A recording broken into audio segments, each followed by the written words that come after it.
it's not too late to start your garden. So today we're going to talk about what seeds do you need to start a garden. Now, realistically, any of them. But this video is for people who are absolute beginners, who are kind of paralyzed in fear and go like, I want to start preparing, I want to start growing my own food, I don't know where to start, and it all feels kind of overwhelming. So I'll start with what I started with and kind of what I think. And this is going to be a Dollar Tree edition. I have a few of them here, but I'll off the cuff kind of try to keep it to the minimum of just what I think that you should start with if you are just completely overwhelmed. So I want to bring your attention to, because people are talking about it is expensive now. There's a lot of inflation on these seeds, and a lot of issues that have been happening in the past few years with them. But Dollar Tree does sell their seeds. Now they're no longer 25 cents, but they are, let's see, 3 for $1.50. And then a lot of times you can get them off season for like 10 cents, or you can find a random sale on them. But for now, they're 3 for $1.50. That's what I paid for them. So now keep in mind, I've been gardening for some years, so I only have 3 with me, but I brought them as a show and tell. So let's get started. The first thing that I would say is keep it to the food and start paying attention to what you eat and what you want. Also, allow yourself to dream. Allow yourself to go, I wish I could grow, whatever, this is what I would like to see. Make room for that, right? But as far as core needs, I would say I started with cucumbers, specifically Boston pickling cucumbers.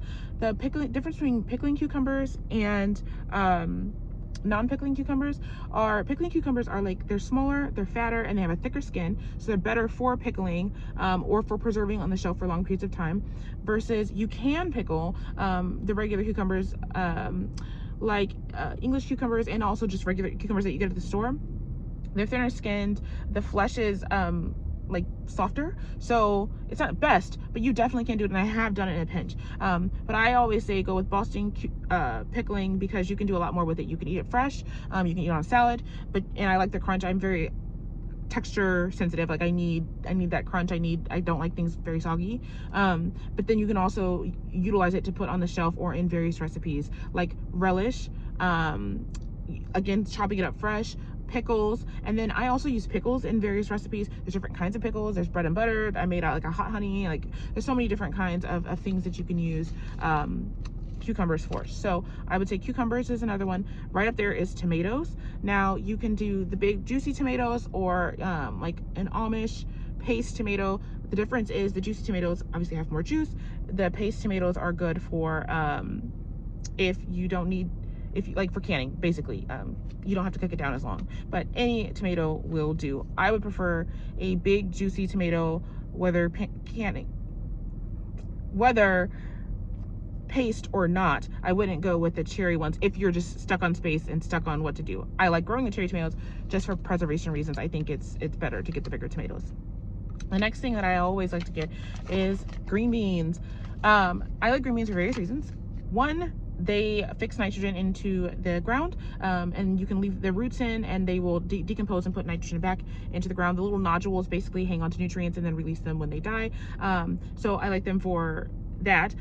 They are a good crop to get a large yield out of and to get a lot of. And also when you can them, you just put them in the water, you put some salt in there, and you can them. And you don't need like a pressure canner for that if you don't want to. I don't believe, off the top of my head now.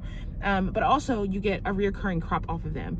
So once you harvest the first time, they're very quick grower. That's the other thing. They grow within 30 to 45 days. I get my first harvest, and you can harvest them at various stages. So there's definitely been times when I've needed dinner and I've harvested them really tiny and eaten them like that. And then there's also times where I've harvested them overgrown. So I like them for that. I like them because when you pick them, you can immediately use them. Most vegetables are like that, but it's one of the things you can just take it from the garden straight to the pan, and then it's a nutritionally dense food, and it will fill you up. Especially if we put a little bacon in there, or some sausage, or whatever, a ham. It's a good low budget meal for sure.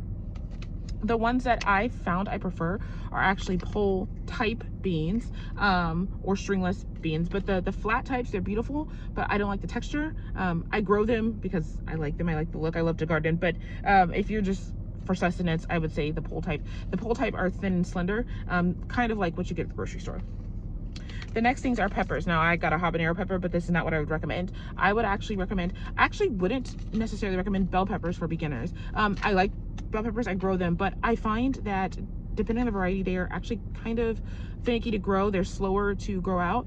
There are other things that can get you the effects that a bell pepper can give you. So one of those, let me see if I can remember that. Yeah, I think it was Anaheim. I grew that actually when I lived in an apartment, and I grew it indoors, and it grew very abundantly. It had a summer taste profile as a bell pepper. I really liked it. So if you have bell peppers, I mean, grow them, but I find that they're more finicky to sunlight. Like if it gets too hot or whatever, like they just really don't like that. They're finicky. So any mild pepper, I would say, grows better. Keep in mind, if you grow hot peppers, it takes longer to grow. So the plants are smaller and they take longer to grow.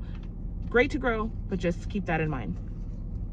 The other thing is, now I really like these, but this is cantaloupe, watermelon, fruits basically that taste good, that we like. I would definitely recommend that.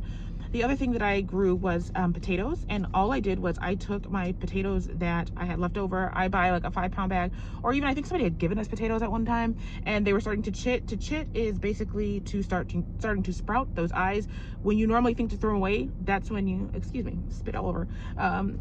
When you normally think to throw them away, that's the time to put them in the ground. And I put them just in a barrel. I would say don't let anybody overcomplicate this process for you. The one thing that was hard with the gardening community when I first started out was these were honestly affluent white people that had always been middle upper class, or hadn't really had, their version of struggle is we're married, dual income, but it's tighter than we normally have. Like they haven't been through like real struggle. And so they're talking like in best case scenario, because they've had the basic scenario. You know, they've had a house, they have land, they have somebody to help them, you know. So I would say don't let them discourage you. The garden knows how to sustain itself. It knows what to do and to try things out. So I just put mine in a bucket, and they'll say not to do that. It worked. I had so many potatoes. I had a big old bucket of potatoes, and I had I put russets, and then I had like a yellow, like Spanish potato type variety of whatever was at the store, and I put it in the ground, and it worked, and we ate those potatoes, and they were so good. Same with the onions. You're not supposed to. They don't grow as big and large, but you know what? When I was struggling, that really helped me out, not having to buy an onion. That extra $1 saved really was necessary. So don't let anybody discourage you or say, oh, you can't do it, or the thing is too shallow, it won't grow. It will grow. You may have a smaller yield, but it will definitely be worth your while. So I would definitely say potatoes, just because for one potato you can get several plants, and off of several plants you get at least several potatoes. So and then yes, you can put them in buckets, and they do work in buckets. Everything I've done here has been in buckets. I've grown them inside and outside, and it's really worked. These are the things that I would kind of start with. The other thing that I would add some razzle dazzle with, as far as herbs and fun things, are basil, because I would use, and I specifically like sweet basil. I feel like I don't know how to say it right, but Genovese basil is a little too, I like sweet basil because it's more sweet, and the other one is more herby or more spicy. Not spicy as in spice, but spicy as in the herb flavor is just a little too, I eat it, but I prefer the sweet basil. And what I use is pesto. And when I have a budget, what I take is sunflower seeds from Aldi. They're like $2 or $3, and then I will make a meal out of that. I will make several meals out of that. And also pesto is something you can freeze, and so I'll make a big bunch of that, and put it in some pasta or some rice, or on some chicken, and that's a meal. Another thing that we had a couple years ago was baba ganoush, and that really fed my family very well, because or eggplant is the fruit I'm talking about, or the vegetable I'm talking about. That 1 or 2 eggplants fed my whole family with baba ganoush. So I would recommend that. Baba ganoush it's like a hummus, but with eggplant. So you roast the onions, you roast the garlic, and then you roast the eggplant, and then you mash it all up, and it's really, really filling. Oh, and I put tahini in there as well, and it was really, really filling. So I would say that, but basil, as far as herbs goes, cilantro is always, always a win. And then I had thyme, and then sage. I have my sage in a bucket, and it's been in that same bucket, and I've not watered it for the past 3 years, and it grows back and back and back. And I live in Missouri, and we have pretty strange winters. So I would always say to grow sage. Plus, all of those things are medicinal. I have taken all those things, or even Italian seasoning, and put it in a little baggie, and put it, boiled some water and made it into a tea, and that really helped with allergies. And then also it helps to just make your food taste good and feel good, and all those things. I would say if you are in a residential area, one of the things I learned is to get flowers. So you can get something like marigolds, just something that is colorful, that alerts the bees. But also remember, pollinators are not just bees. Pollinators are also flies and ants and things like that. So I noticed that when I did that, that they came right away and started pollinating, you know, all of my flowers. So I hope this helped. Until next time, bye-bye.